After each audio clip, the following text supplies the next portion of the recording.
এই যে চাঁদাবাজির অভিযোগ বিচ্ছিন্ন ক্ষেত্রে এসব যে হচ্ছে না, এটা আমরা অস্বীকার করব না। এটার দায়ও আমরা নিতে চাই এবং সেই দায় নিয়ে যে ধরনের ব্যবস্থার মাধ্যমে এটা একদম চিরতরে বিলোপ করা যায়, আমরা সেই পথে হাঁটছি। যদি নির্বাচন আগামীকাল হয় আমাদের অসুবিধা নাই, আমরা রেডি, প্রস্তুত। কিন্তু বিচার সংস্কার হওয়ার পর 24 ঘন্টার মধ্যে যদি নির্বাচন হয়, আলহামদুলিল্লাহ আমরা খুশি।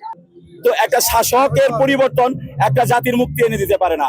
যদি শাসন ব্যবস্থায় ত্রুটি থাকে, রাষ্ট্র কাঠামোর মধ্যে যদি জঞ্জাল থাকে, তাহলে এমন রাষ্ট্রের মধ্যে ওই রকম নির্বাচন একটা জাতির জন্য তেমন ভালো কিছু বয়ে আনে নাই, যেটা আপনারা অতীতেও দেখেছেন।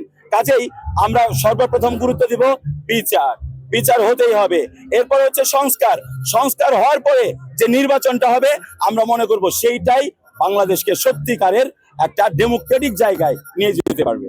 কোন রাজনৈতিক দল তাদের সংখ্যাগরিষ্ঠতার কারণে কিংবা পেশি শক্তির কারণে পার্লামেন্টে গিয়ে যাতে নিজেদের মতো সংশোধনী এনে যে যার মতো করে এই রাষ্ট্র পরিচালনা নিজের সুবিধার জন্য, দলের সুবিধার জন্য করতে না পারে, সেই কারণে এইটা আমরা একটা গণপরিষদ নির্বাচনের মাধ্যমে এটা একটা পরিসমাপ্তি চাচ্ছি, যেটা আমাদেরকে একটা সুন্দর বাংলাদেশের দিকে নিয়ে যাবে।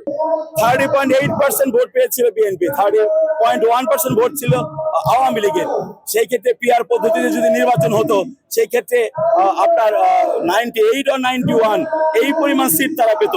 40% ভোটার যারা ছিলেন, ভোট যারা দিয়েছেন, তাদের কিন্তু চাওয়ার কোনো মূল্যায়ন ওই 91-এ গঠিত পার্লামেন্টে হয় নাই।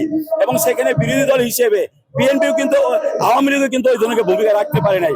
যদি আমরা পেয়ার পদ্ধতিতে নিম্ন কক্ষ এবং উচ্চ কক্ষ রেখে এমন একটা পদ্ধতিতে নিতে পারতাম, ক্ষমতা ডিসেন্ট্রালাইজেশন করতে পারতাম, একজনের হাতে ক্ষমতা কক্ষিগত না থাকতো, তাহলে আমাদের 90-র পর 111 আসতো না, 24 আসতো না বলে আমরা মনে করি। আর এনসিপি এই জায়গা থেকে তাদের অবস্থান শক্তভাবে জানান দিচ্ছে।